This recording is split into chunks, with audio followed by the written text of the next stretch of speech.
जय गुरु जी। संगत जी, एक सत्संग और मैं सुनाता हूँ। थोड़ा मंदिर के बारे में आपको बताता हूँ। अगर समझाने में या कहीं पर कोई गलती हो उसे संगत जी माफ़ करना। तो देखिए संगत जी, क्या होता है, महाराज फिजिकल फॉर्म में बहुत सारी चीज़ें समझाया करते थे कि जब आप मंदिर आते हो तो जो है, जो भी दरबार में होता है, गुरबानी चलती है तो गुरबानी की तरफ ध्यान दीजिए। और क्योंकि महाराज का पूरा ब्लेस किया हुआ मंदिर है और कौन कौन सी चीज़ जहाँ पर स्थापित की है, उसमें मैं जो जो जो जो कुछ जानकारी है वो आपके साथ मैं शेयर करूँगा। तो सबसे पहली बात है कि जब आप मंदिर में एंटर करते हैं संगत जी, तो आप मोबाइल बिल्कुल बंद रखिए और पूरा फोकस गुरुजी के दरबार में दर्शन करने में लगाइए अपना पूरा माइंड।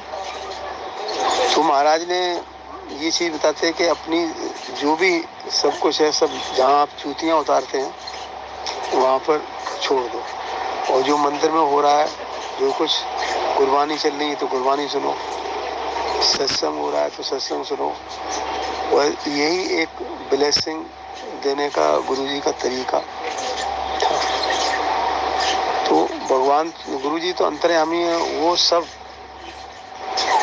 मूवमेंट को, आपकी सब जो भी होती हैं उनको प्रॉब्लम, उनको सब उन्हें पता होता है।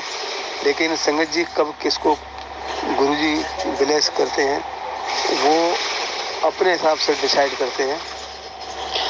तो संगत जी, जैसे आप मंदिर में एंटर करते हैं तो आपने देखा होगा कि सबसे पहले गुरुजी ने गणेश जी को स्थापित किया है, और तो वो विघ्न हरता है और वो संगत का वेलकम करते हैं।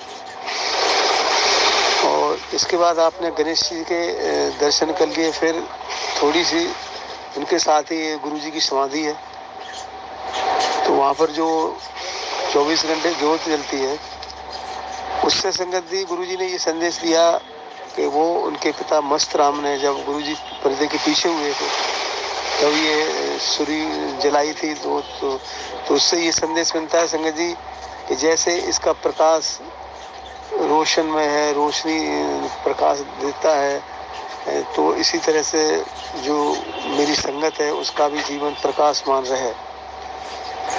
और उसी के साथ में आपने देखा कि जो गुरुजी की समाधि है, तो समाधि के दर्शन करके या गुरुजी के स्वरूप के दर्शन करके आपके सारी जो परेशानियां हैं, प्रॉब्लम है, वो ठीक होती हैं।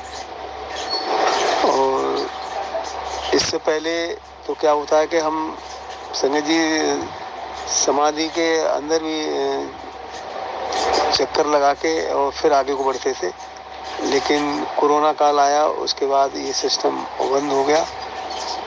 तो आपने समाधि के भी दर्शन कर लिए। इसके बाद संगत जी आगे चलते हैं कि जहाँ महाराज ने शिव जी की मूर्ति स्थापित की है, उससे ये बताया गया है कि गुरुजी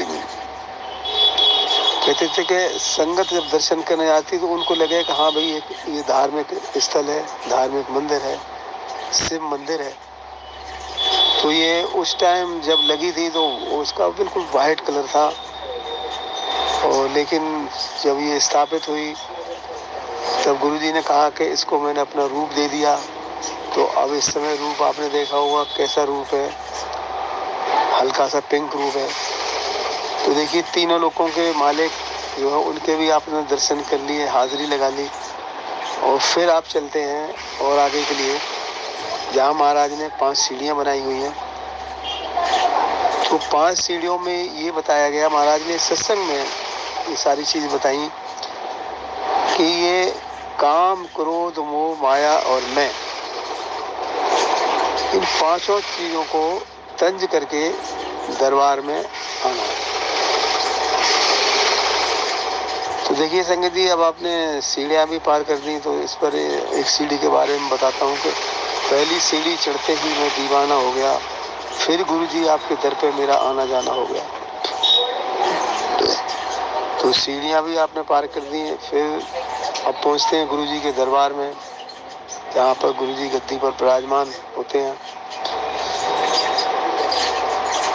तो आपने गुरुजी के स्वरूप, इस समय स्वरूप रूप में दर्शन करते हो। तो मुझे तो यही लगता है कि आप बिल्कुल साक्षात गुरुजी के जैसे फिजिकल फॉर्म में दर्शन देते थे, वैसे ही आप दर्शन कर रहे हो।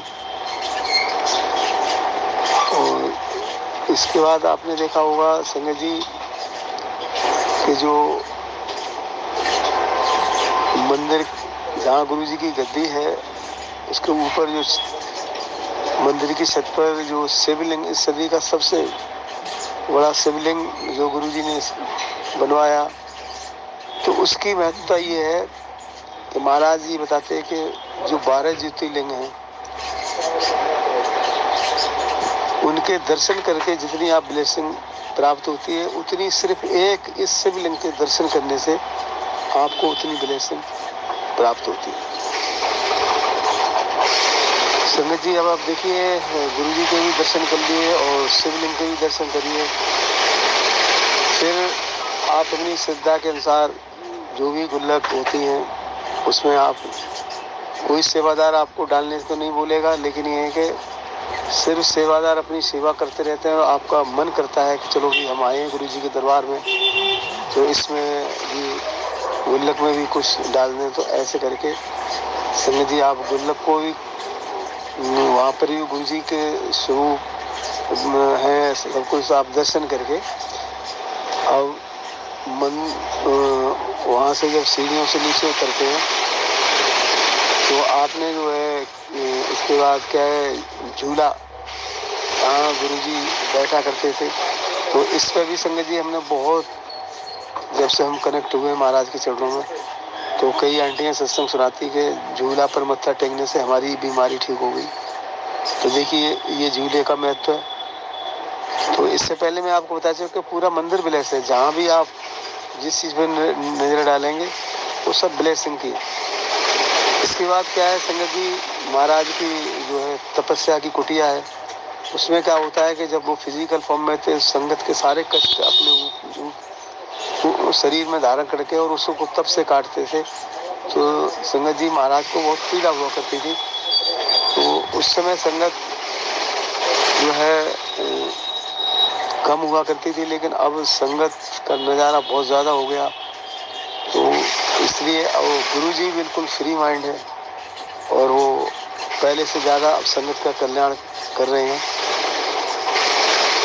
तो ये इसके बाद संगत जी आपने अब क्या है कि झूले के भी दर्शन कर लिए और महाराज की कुटिया के भी दर्शन कर दिए। फिर आता है आपका लंगर हॉल, जहाँ महाराज अपने सचखंड का प्रसाद आपको खिलाते हैं और गुरबानी चलती होती है। तो उसी लंगर प्रसाद से आपकी सारी बीमारियाँ, जो भी प्रॉब्लम है, वो ठीक होती हैं। तो इससे पहले जब हम कनेक्ट हुए तब भी एक ही थाली में महाराज सबको खिलाया करते थे, 4 संगत को। और कोरोना के बाद, कोरोना काल आया, उसके बाद ये सिस्टम बंद कर दिया और फिर अब कुछ दिनों से फिर ये शुरू कर दिया, एक थाली में 4 संगत बैठ के खाती है। तो महाराज ने एक थाली में 4 संगत को लंगर प्रसाद खिलाने से ये संदेश दिया कि मेरी दृष्टि में कोई छोटा नहीं है, कोई बड़ा नहीं है, और कोई मतलब महाराज के लिए, सभी के लिए दरबार खुला हुआ है। तो ऊंच नीच का या छोटे बड़े का भेदभाव करने के लिए महाराज का हुक्म हुआ करता हुआ, और एक थाली में सभी को संगत लंगर खिलाते थे। तो संगत जी क्या है कि लंगर की महत्ता ये है कि आपने जो भी महाराज के दरबार में लंगर, चाय प्रसाद के रूप में या जल प्रसाद के रूप में या लंगर प्रसाद के रूप में जो भी मिलता है, उसको आपने पूरा फिनिश करना है, छोड़ना उसमें कुछ नहीं है, क्योंकि वो ब्लेस किया हुआ है गुरुजी का सचखंड का प्रसाद होता है।